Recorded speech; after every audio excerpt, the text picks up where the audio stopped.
Mysticism and logic, metaphysics, or the attempt to conceive the world as a whole by means of thought, has been developed, from the first, by the union and conflict of two very different human impulses, the one urging men towards mysticism, the other urging them towards science.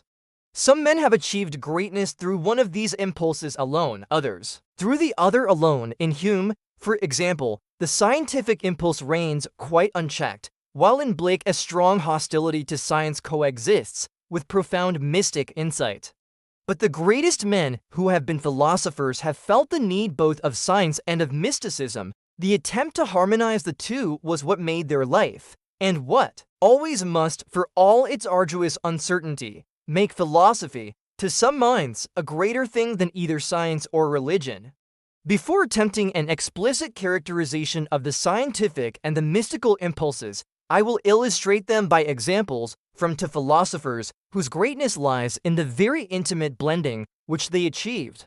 The two philosophers I mean are Heraclitus and Plato. Heraclitus, as everyone knows, was a believer in universal flux. Time from the few fragments that remain, it builds and destroys all things. It's not easy to discover how he arrived at his opinions, but there are some sayings that strongly suggest scientific observation as the source.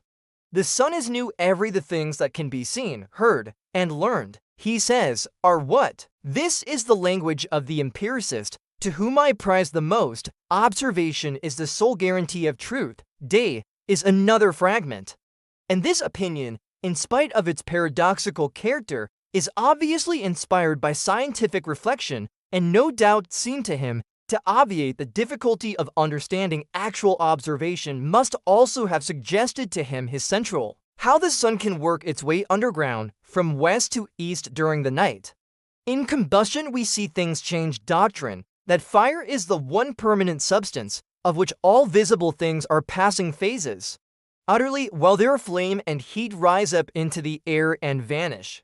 This world, which is the same for all, he says, no one of God's or men has made, but it was ever, is now, and ever shall be, an ever-living fire, with measures kindling and measures going out. The transformations of fire are, first of all, sea.